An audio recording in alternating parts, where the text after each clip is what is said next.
Percent syllabus है जो इस बार के एग्जाम में आ रहे हैं, उनमें कौन कौन से चैप्टर्स हैं जो हमें पढ़ने हैं वो आपको पता हो। जैसे देखो, मोडाल्स आ रहा है इस बार के एग्जाम में, टेंसेस आ रहा है, वॉइस, एक्टिव वॉइस और पैसिव वॉइस आ रहा है, determinants, subject verb agreement, direct और इनडायरेक्ट स्पीच, ये 6 ऐसे चैप्टर्स हैं जो इस बार के एग्जाम में पूछे जाएंगे। प्रेपोजिशन और क्लॉजेस उस 30% सिलेबस में आते हैं जो रिड्यूस कर दिया गया है, जो हमारे इस बार के एग्जाम में नहीं आ रहा है। अब यार हम चलो एक एक करके देखते हैं कि इन चैप्टर्स के जो इंपॉर्टेंट पॉइंट्स, कॉन्सेप्ट्स, ट्रिक्स हैं वो कितने आसान हैं। ओके, सो और very first topic is voice. Active voice और पैसिव वॉइस का नाम सुना होगा। अगर आपने एक्टिव वॉइस से पैसिव वॉइस में चेंज करना सीख लिया है तो आपको चाहे कैसा भी क्वेश्चन है, चाहे वो एरर डिटेक्शन का क्वेश्चन हो, चाहे वो गैप फिलिंग का क्वेश्चन हो, आप बहुत आसानी से कर ले जाओगे। तो मेक श्योर आपको कि एक्टिव वॉइस से पैसिव वॉइस चेंज करना आता हो। कैसे चेंज करते हैं, इसके लिए 2 टेबल्स की जरूरत पड़ती है। अगर आपने इन दोनों टेबल्स को रट लिया है ना यार, तो एक्टिव वॉइस से पैसिव वॉइस बड़े आसानी से चेंज कर लोगे। जैसे देखो, पहले टेबल में क्या है, पहले टेबल में है कि अगर आप एक्टिव वॉइस के सेंटेंस में डू देखो, डज देखो, वर्ब की फर्स्ट फॉर्म देखो, या वर्ब के फर्स्ट फॉर्म के साथ कभी कभी यस और ईएस भी लगा होता है, जैसे प्लेज हो गया, गोस हो गया, तो अगर एक्टिव वॉइस में आप ये सारे वर्ड्स देखो तो आप उसे पैसिव वॉइस में जब चेंज करो तो इनकी जगह आप इज, एम, आर का यूज करो, और वर्ब की फर्स्ट फॉर्म देखो तो उसको वर्ब की थर्ड फॉर्म में चेंज कर दो। समझ गए? अब देखो दूसरा क्या है कि अगर हमने एक्टिव वॉइस में डिड देखा, वर्ब की सेकंड फॉर्म देखी, तो जब हम उसे पैसिव वॉइस में चेंज करेंगे तो वही डिड और वर्ब की सेकंड फॉर्म चेंज हो जाएगा वॉज में या वर में, और उसके साथ लग जाएगा वर्ब का थर्ड फॉर्म। समझ गए? आगे चलते हैं। अगर आपने एक्टिव वॉइस में कहीं देख लिया विल, जैसे ही विल प्ले क्रिकेट, अगर आपने देख लिया शैल, जैसे आई शैल प्ले क्रिकेट, ठीक है, और उसके साथ अगर वर्ब की फर्स्ट फॉर्म लगी हो, जैसे आई शैल प्ले क्रिकेट, इसमें वर्ब की फर्स्ट फॉर्म लगी है, प्ले क्या है, वर्ब की फर्स्ट फॉर्म है। अगर आप ये सारे वर्ड्स देखो तो जब पैसिव फॉर्म में चेंज करो ना, तो आप विल का विल बी कर दो और शैल का शैल बी कर दो और उनके साथ लगा दो वर्ब की थर्ड फॉर्म। भाई साहब ये रूल्स हैं, ये बेसिक रूल्स हैं, ये आपको याद होने ही होने चाहिए। चलो आगे देखते हैं। अगर आप कहीं एक्टिव वॉइस के सेंटेंस में इज देख लो, एम देख लो, आर देख लो, वॉज देख लो, वर देख लो, और उनके साथ अगर वर्ब की फर्स्ट फॉर्म और आईएनजी लगी है, जैसे he was playing cricket, I am playing cricket, I am singing a song, he is singing a song, अगर आप ऐसे एक्टिव वॉइस के सेंटेंसेस देख लो तो जब आप उसे पैसिव में चेंज करोगे ना यार, तो इज, एम, आर, वॉज, वर जो लगा है उसको रहने दो ऐसे ही, उसके साथ लगा दो बीइंग, और जो वर्ब की फर्स्ट फॉर्म और आईएनजी का यूज आपने किया है उसको हटा के आप यूज करोगे वर्ब की थर्ड फॉर्म पैसिव वॉइस में। समझ में आया? चलो आगे देखते हैं। अगर आपके एक्टिव वॉइस में हैज का यूज हुआ है, हैव का यूज हुआ है, हैड का यूज हुआ है, या विल हैव और शैल हैव का यूज हुआ है और उनके साथ यूज होता है वर्ब की थर्ड फॉर्म, अगर आप कहीं ऐसा देखो तो जब उसे पैसिव फॉर्म में चेंज करो ना, तो has, have, had, will have, shall have जो भी लगा है उसको वैसे ही रहने दो, उसके साथ बजा दो been, B double E N जरूर लगाना इसके साथ, और उसके बाद लगा देना वर्ब की थर्ड फॉर्म। तो भाई साहब एक्टिव वॉइस से पैसिव वॉइस में चेंज करते टाइम हमने ये तो देख लिया कि कौन से हेल्पिंग वर्ब कब लगते हैं, कौन से वर्ब की फॉर्म यूज होती है। अब देख लो ये भी, ये है change of pronoun. Change of pronoun मतलब प्रोनाउंस भी चेंज होते हैं, वो देखो कैसे चेंज होते हैं। अगर हमारे एक्टिव वॉइस के सेंटेंस में आई का यूज हुआ है तो हम उसे पैसिव वॉइस के सेंटेंस में बाई मी कर देते हैं। अगर हमने वी का यूज किया है एक्टिव वॉइस के सेंटेंस में तो पैसिव में वो बाई अस हो जाता है, यू बाई यू हो जाता है, ही बाई हिम हो जाता है, she by her, they by them, और इट का हो जाता है बाई इट। तो ये वो 2 टेबल्स थे जिन्हें आपको एक्टिव वॉइस समझने से पहले एकदम याद कर लेना है, रट लेना है। आप इजीली एक्टिव वॉइस से पैसिव वॉइस चेंज कर पाओगे। और बीच में जो आपके जो हेल्पिंग वर्ब हैं, कौन सा वर्ब का फॉर्म होता है, ये सब याद रखना, क्योंकि आपके जो गैप फिलिंग होते हैं, ओमिशन होते हैं, ऐसे ही टाइप के क्वेश्चंस पूछे जाते हैं। Okay, so our second topic is tenses. सबसे पहले ये जानो यार कि टेंस क्या होता है और क्लास 10th में हम ये चैप्टर क्यों पढ़ रहे हैं। ठीक है, देखो टेंस क्या होता है। टेंस हमें दो चीजें बताता है। पहली चीज हमें बताता है कि टाइम ऑफ वर्क, कोई काम कब हुआ ये हमें कौन बताएगा, ये हमें टेंस बताएगा। कोई काम प्रेजेंट में हुआ, पास्ट में हुआ या फ्यूचर में हुआ। दूसरा हमें टेंस बताता है state of action. State of action का मतलब क्या है, कोई काम कितना हुआ है, कोई काम कंटिन्यू है या कोई काम परफेक्ट हो चुका है, ये हमें कौन बताता है, ये दोनों चीजें हमें टेंसेस बताते हैं। ठीक है, अब देखो क्लास 10th में ना यार एरर डिटेक्शन, गलतियां छांटने के लिए क्वेश्चन आते हैं इस पर्टिकुलर चैप्टर टेंस से 4 मार्क्स के। अब आपको ये आना चाहिए। कैसे क्वेश्चंस आते हैं पहले ये देख लो यार। अब आपको ना दे देगा कोई सेंटेंस जैसे आई हैड और उसके साथ उसने लगा दिया गलत वर्ब की form, I had doing my work. अब आपसे बोलेगा कि गलती सही करो।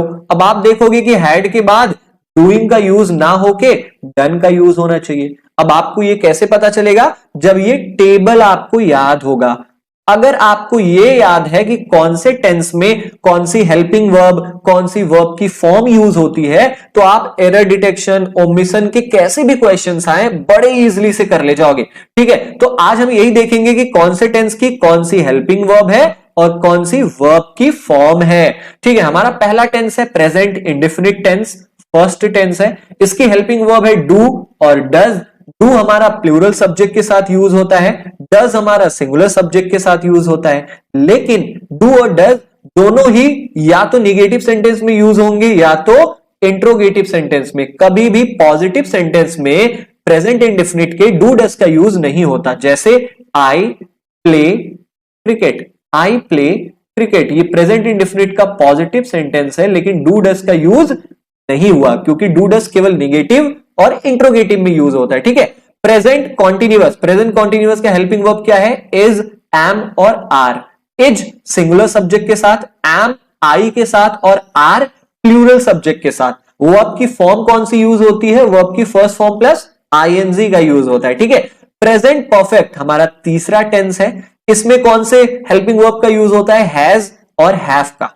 ठीक है, कौन से वर्ब की फॉर्म यूज होती है, वर्ब की थर्ड फॉर्म। जैसे डू का थर्ड फॉर्म क्या है, डन। ठीक है, प्ले का थर्ड फॉर्म क्या है, प्लेड। ठीक है, चलो आगे चलते हैं। प्रेजेंट परफेक्ट कॉन्टिन्यूअस, ये हमारा चौथा टेंस है और इसकी हेल्पिंग वर्ब क्या है, हैज बीन और हैव बीन। और इनके साथ कौन से वर्ब की फॉर्म लगती है, वर्ब की फर्स्ट फॉर्म प्लस आईएनजी।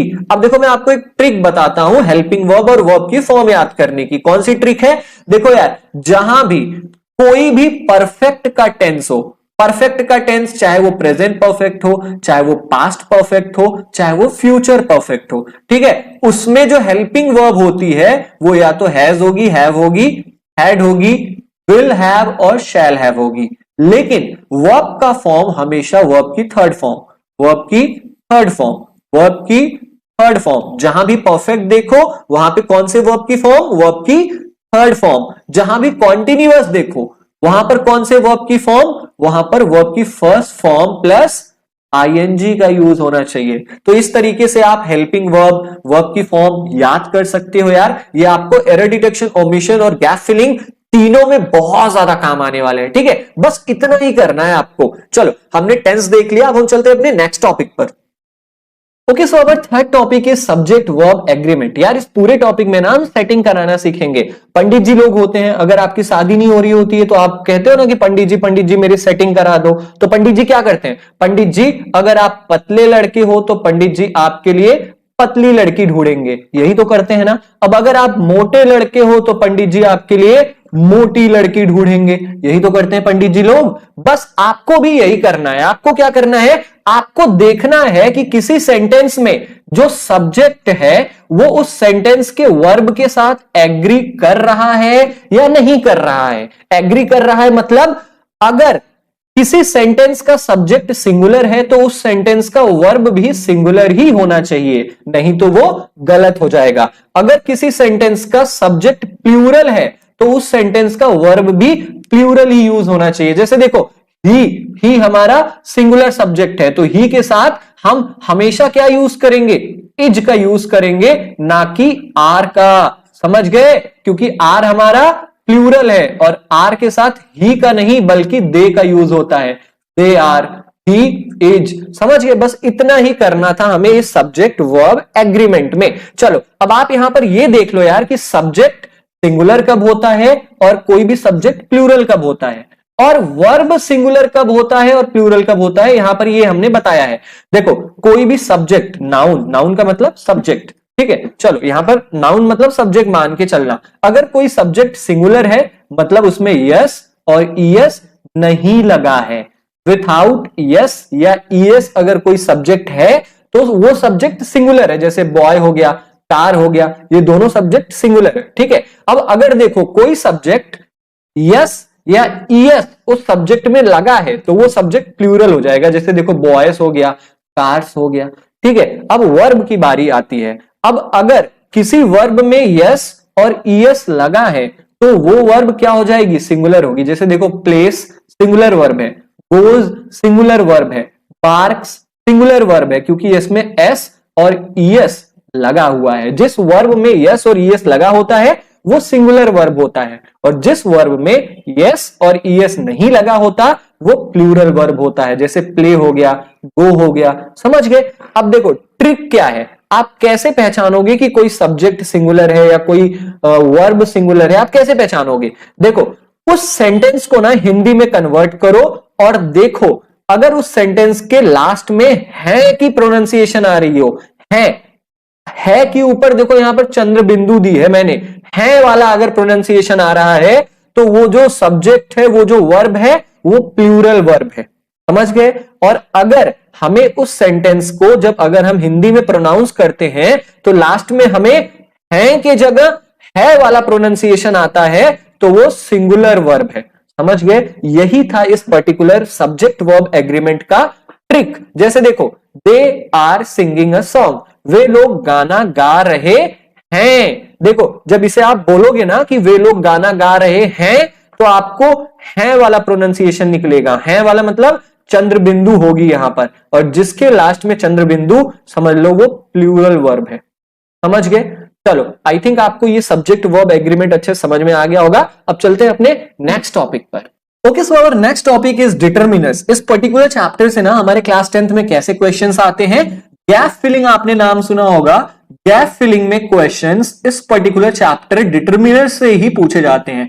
कैसे क्वेश्चंस आएंगे? फॉर एग्जांपल उसने दे दिया Taj Mahal, dash Taj Mahal is in Agra, dash Taj Mahal is in Agra, और इसने आपको दे दिया 4 ऑप्शंस। ए, दूसरा ऑप्शन इसने दे दिया एन, तीसरा ऑप्शन इसने दे दिया द, और चौथा ऑप्शन भी इसने कुछ दे दिया। अब आपको भरना है, क्या भरोगे? अब आपको अगर पता हो कि ए का यूज क्या है, एन का यूज क्या है, द का यूज क्या है, तो आप आसानी से भर लोगे कि ताजमहल एक स्पेशल नाम है। इस दुनिया में केवल एक ही ताजमहल है, और जो चीज स्पेशल होती है उसके सामने हम द का यूज करते हैं। तो अगर आपको इन सारी चीजों का पता हो कि सारे determiners a, an, the, my, our, your, his, her, its, their, इन सारे डिटरमिनर्स का अगर आपको यूज पता हो ना, तो आप कैसे भी क्वेश्चन आए आपके गैप फिलिंग में बड़े आसानी से कर ले जाओगे। ठीक है? तो डिटरमिनर्स एक्चुअली होता क्या है, ये डिटरमाइन करता है नाउन को। डिटरमिनर्स एडजेक्टिव का ही ये टाइप है, एडजेक्टिव का ही एक प्रकार है। ये हमें नाउन के बारे में कुछ एक्स्ट्रा इंफॉर्मेशन देता है। जैसे देखो, ए का यूज आपको पता है, कहां पर होता है? कॉन्सोनेंट साउंड के पहले। कहां पर? कॉन्सोनेंट साउंड के पहले। एन का यूज कहां होता है आपको पता है? वॉवेल साउंड के पहले। द का यूज कहां पर होता है? कोई स्पेशल चीज है, कोई ऐसी चीज है जो दुनिया में अकेली है या उसके सिवा वैसा कोई नहीं है, तो उसके पहले हम द का यूज करते हैं। समझ गए? ऐसे ही ये सारे भी डिटरमिनर्स हैं। माई, माई का यूज कहां होता है? किसी चीज को अगर मेरा बताना हो, जैसे माई पेन, माई पेंसिल। ठीक है? आवर, किसी चीज को अगर हमारा कहना हो, जैसे our parents, she is our mother. ठीक है? ऐसे ही हिज का यूज, हर का यूज, इन सारे डिटरमिनेंट्स का यूज आपको आना चाहिए। ठीक है? वैसे तो बड़े नॉर्मल है, आपको आता ही होगा कि मच का यूज कहां होता है? जहां पर चीजें थोड़े ज्यादा हो।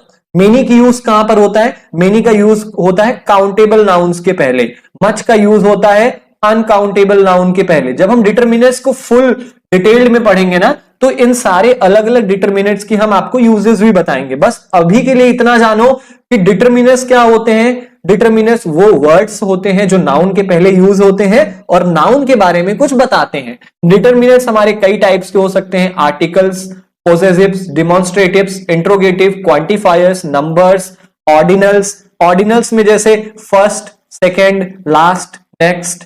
नंबर में 1 2 3 4, जैसे I have 2 pencils, I have 3 pencils. ठीक है, he stood first in the class, he stood second in the class. ठीक है, दिस इज आर पेन या दैट पेन इज आर। तो इस तरीके से इन डेमोन्स्ट्रेटिव्स का यूज होता है। बस आपको गैप फिलिंग में गैप दे देगा, आगे कुछ सेंटेंस दे देगा, आपको 4 ऑप्शन पूछा जाएगा। इन 4 ऑप्शंस में से कौन सा डिटरमिनर यहां पर भरा जाएगा वही हमारा करेक्ट ऑप्शन होगा। और इसी तरीके के क्वेश्चन हमारे डिटरमिनर से पूछे जाते हैं। ठीक है, चलो तो आई थिंक कि आपको डिटरमिनर्स भी समझ में आ गया होगा। ये बहुत कॉमन सी चीज है, आपको ए का यूज, एन का यूज, द का यूज आता ही होगा। ठीक है, ये सारी इन सारी यूजेस को आपको बताने की जरूरत ही नहीं है। अगर आपको इनकी हिंदी मीनिंग भी आती हो ना, माई मतलब मेरा, आवर मतलब हमारा, योर मतलब तुम्हारा, ये सब ऐसे भी आता हो तो आप बड़े आसानी से कर ले जाओगे। ठीक है, अब हम चलते हैं अपने नेक्स्ट टॉपिक पर, modals. Okay, so our next and fifth chapter is modals. देखो, इस मोडाल्स को मॉडल कह लो या मॉडल ऑक्सिलरीज कह लो, कुछ भी कह लो, इस पर्टिकुलर चैप्टर से केवल एक ही टाइप का क्वेश्चन पूछा जाएगा आपके एग्जाम में। किस टाइप का क्वेश्चन? केवल एक रूल याद रखना हमेशा कि अगर कहीं पर भी किसी सेंटेंस में मॉडल ऑक्सिलरीज का यूज हुआ है तो उसके बाद हमेशा वर्ब की फर्स्ट फॉर्म ही आएगी। वर्ब की और कोई भी फॉर्म मॉडल ऑक्सिलरीज के बाद यूज नहीं हो सकती। समझ गए? जैसे देखो, आपके एग्जाम में हो सकता है ये आ जाए कि I can danced, I can danced easily.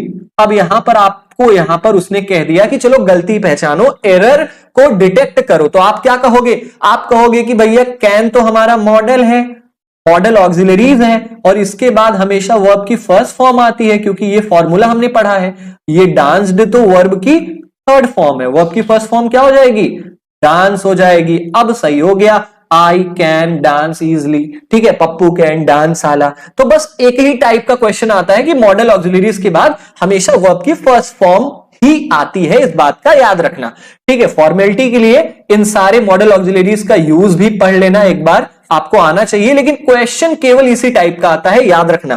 ठीक है, देखो यूज टू का यूज कहां होता है? यूज टू का यूज हमारी पुरानी आदत को बताने के लिए। जैसे देखो, मैं पिया करता था तो मैं यहां पर लिख सकता हूं ना कि आई यूज्ड टू ड्रिंक, मैं पिया करता था।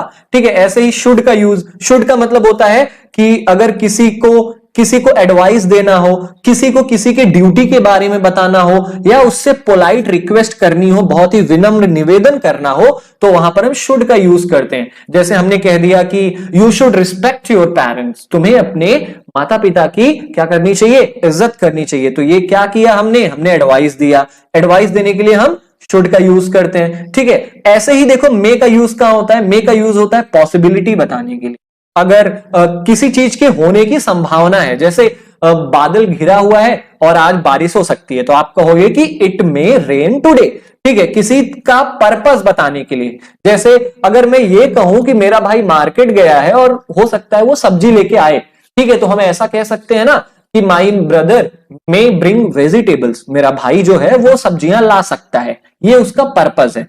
ठीक है, विश को बताने के लिए भी मे का यूज होता है। परमिशन मांगने के लिए may I come in ma'am, may I go out sir. ठीक है, शैल का यूज कहां होता है? शैल का यूज होता है ऑर्डर देने के लिए। जैसे हम ऐसा कह दिया हमने कि you shall go to school, तुम्हें स्कूल जाना ही होगा। ठीक है, तो ये क्या है? ये हमारा ऑर्डर है। ठीक है, किसी को धमकी देना हुआ तब भी हम शैल का यूज करेंगे। किसी से प्रॉमिस करना हुआ, जैसे कि he shall bring some vegetables for sure, वो सब्जियां लेके आएगा, तो ये प्रॉमिस है। ठीक है, डिटर्मिनेशन दिखाना हुआ, हमारा इंटेंशन, हमारी कोई अगर इंटेंशन है, इंटेंशन का मतलब अगर हमारा कोई पॉइंट ऑफ व्यू है उसे दिखाना हुआ तो भी हम शैल का यूज करेंगे। ठीक है, तो आप इन सारे यूजेस को एक बार पढ़ लेना। देख लो इनके सामने हमने यूजेस लिख दिए हैं कि भाई कुड का यूज क्या होता है। कुड का यूज हमारी पास्ट की एबिलिटी, ऐसा काम जो हम पहले कर सकते थे अब नहीं कर सकते हैं, वहां पर हम कुड का यूज करेंगे। जैसे आई कुड डांस, मैं डांस कर सकता था, अब नहीं कर सकता। समझ गए? तो आप एक बार इन मोडाल्स को यूज जो इनके सामने दिया गया है ये पढ़ लेना। क्वेश्चन कैसे आते हैं, एक रूल को हमेशा याद रखना कि मोडाल के बाद हमेशा वर्ब की फर्स्ट फॉर्म ही आनी चाहिए। समझिए? आई होप आपको मोडाल्स भी क्लियर हो गया होगा। Okay, so our last chapter is direct and indirect speech. अब देखो आपकी क्लास 10th में ना रिपोर्टिंग अ डायलॉग के नाम से एक क्वेश्चन आता है 5 नंबर का, जो कि इस पर्टिकुलर चैप्टर डायरेक्ट और इनडायरेक्ट से ही होता है। हमें इस पर्टिकुलर चैप्टर में केवल डायरेक्ट स्पीच से इनडायरेक्ट स्पीच में बदलना सीखना है। अगर हमने डायरेक्ट से इनडायरेक्ट में कन्वर्ट करना सीख लिया तो चाहे कैसे भी क्वेश्चन आए क्लास 9th एंड 10th में हम आसानी से कर ले जाएंगे। ठीक है, अब देखो, अब कभी भी अगर हम डायरेक्ट से इनडायरेक्ट स्पीच में बदलते हैं ना तो कुछ बातों का ध्यान रखना जरूरी है। कौन सी बातों का? जो इनडायरेक्ट स्पीच होता है, जो रिपोर्टेड स्पीच होता है, वो हमेशा थर्ड पर्सन में होता है। समझ गए? जैसे देखो यहां पर ये है डायरेक्ट स्पीच, ये जो पूरा सेंटेंस है ये डायरेक्ट स्पीच में है। अब जब हम इसे इनडायरेक्ट स्पीच में बदलेंगे तो ये आई चेंज हो जाएगा, किसी थर्ड पर्सन का यूज होगा। थर्ड पर्सन मतलब ही, शी, इट, दे, राम, श्याम, ये सब थर्ड पर्सन में आते हैं। ठीक है, दूसरी कौन सी बात हमें ध्यान में रखनी है कि जो हमेशा इनडायरेक्ट स्पीच होती है ना, वो कभी भी इंट्रोगेटिव सेंटेंस और एक्सक्लामेटरी सेंटेंस नहीं हो सकती। मतलब ये जो हमारा डायरेक्ट स्पीच है, ये जो पहला वाला सेंटेंस है, ये डायरेक्ट स्पीच। अगर हम इसे इनडायरेक्ट में चेंज करेंगे तो क्या हो जाएगा? इनडायरेक्ट में इसे हम चेंज करेंगे तो he said, comma inverted comma की जगह हम लगाएंगे that, he said that, he have की जगह क्या होगा? ये देखो हैव की जगह हैड हो जाएगा ना, तो ही said that he had worked hard, he had worked hard. अब देखो ये हो गया हमारा, क्या हो गया? इनडायरेक्ट स्पीच में। ठीक है, तो आपसे यही कहा जा रहा है कि जो इनडायरेक्ट स्पीच होगा वो हमेशा फुल स्टॉप से ही एंड होगा, वो कभी भी क्वेश्चन मार्क और एक्सक्लामेटरी मार्क से कभी भी एंड नहीं होगा। ये बात बहुत इंपॉर्टेंट है, याद रखना। ठीक है, अब चलो देखते हैं कि डायरेक्ट स्पीच से इनडायरेक्ट स्पीच में हम कैसे बदल सकते हैं। देखो कुछ ऐसे वर्ड्स हैं जिन्हें आप डायरेक्ट स्पीच में जब भी देखो तो जब आप इनडायरेक्ट में बदलो ना तो उन वर्ड्स की जगह कुछ और का यूज करो। जैसे देखो, अगर आप डायरेक्ट स्पीच में वर्ब की फर्स्ट फॉर्म देखते हो तो आप उसे इनडायरेक्ट स्पीच में वर्ब की सेकंड फॉर्म में बदल दो। ठीक है, अगर आप डायरेक्ट स्पीच में वर्ब की सेकंड फॉर्म देखते हो तो आप उसे इनडायरेक्ट स्पीच में जब बदलोगे तो हैड प्लस वर्ब की थर्ड फॉर्म का यूज करना। ठीक है, जैसे देखो अगर हमें कहना हुआ he played cricket, he played cricket, तो यहां पर क्या है? यहां पर वर्ब की सेकंड फॉर्म है। अब जब हम इसे इनडायरेक्ट स्पीच में चेंज करेंगे तो क्या कहेंगे? हम कहेंगे ना he said that, he said that, he. अब देखो वर्ब की सेकंड फॉर्म है, वर्ब की सेकंड फॉर्म किसमें बदलती है? हैड और वर्ब की थर्ड फॉर्म में। तो ही said that he had played, third form played cricket. समझ गए कैसे चेंज करते हैं डायरेक्ट से इनडायरेक्ट में? चलो अब देखो यार, डायरेक्ट इनडायरेक्ट आपने कभी ना कभी तो पढ़ा ही होगा ना। अब देखो यहां पर अगर हमें इज, एम और आर दिखती है तो हम उसे वॉज और वर में चेंज कर देंगे। अगर हैज, हैव दिखता है तो हैड में चेंज करेंगे, कैन दिखता है तो कुड में चेंज करेंगे, मे दिखता है तो माइट में चेंज कर देंगे, विल और शैल दिखता है तो वुड और शुड में चेंज कर देंगे। समझ गए? अब देखो कुछ और भी वर्ड्स हैं, जैसे अगर हमें मस्ट दिखाई देता है डायरेक्ट स्पीच में तो इनडायरेक्ट स्पीच में मस्ट बदल के हैड टू हो जाता है। अगो, अगो चेंज होके बिफोर हो जाता है, टुडे चेंज होके दैट डे हो जाता है, टू नाइट चेंज होके दैट नाइट हो जाता है, एस्टरडे चेंज होके द प्रीवियस डे या द लास्ट डे हो जाता है, टुमारो चेंज होके द नेक्स्ट डे या द डे आफ्टर हो जाता है, दिस चेंज होके दैट हो जाता है, दीज चेंज होके दोज और नाउ चेंज होके देन हो जाता है। और भी कुछ वर्ड्स हैं जैसे हियर, हियर जब चेंज होता है तो देयर बन जाता है। ठीक है, तो कुछ यही सारी चीजें हैं जो हमें डायरेक्ट से इनडायरेक्ट में बदलते हुए आनी ही आनी चाहिए। अब देखो यहां पर एक फॉर्मूला है, ये फॉर्मूला क्या है? आपने सुना होगा सन अपॉन 1 2 3। सन अपॉन 1 2 3 का मतलब क्या है? अगर इन्वर्टेड कॉमा के अंदर कोई फर्स्ट पर्सन यूज हुआ है, जैसे देखो आई, आई क्या है हमारा? फर्स्ट पर्सन का यूज हुआ है। तो अगर फर्स्ट पर्सन का यूज इन्वर्टेड कॉमा के अंदर यूज हुआ है तो फर्स्ट पर्सन हमेशा सब्जेक्ट के अकॉर्डिंग बदलेगा। जैसे देखो यहां पर अगर हम इसे इनडायरेक्ट में बदले तो क्या हो जाएगा, ही सेड दैट आई हमारा फर्स्ट पर्सन है, ये ही के अकॉर्डिंग सब्जेक्ट के अकॉर्डिंग चेंज होगा तो ये भी हो जाएगा ही सेड दैट, ही हैव की जगह हो जाएगा had, he said that he had worked hard. तो इस फॉर्मूले का मतलब समझ गए कि नहीं, इस फॉर्मूले का कहां यूज होगा, बस यही यूज होगा कि अगर इन्वर्टेड कॉमा के अंदर फर्स्ट पर्सन है तो वो सब्जेक्ट के अकॉर्डिंग चेंज होगा, अगर इन्वर्टेड कॉमा के अंदर सेकेंड पर्सन है तो वो ऑब्जेक्ट मतलब जो इस बात को सुन रहा है उसके अकॉर्डिंग चेंज होगा। ठीक है, अगर थर्ड पर्सन है तो कुछ भी बदलेगा नहीं, नो चेंज होगा।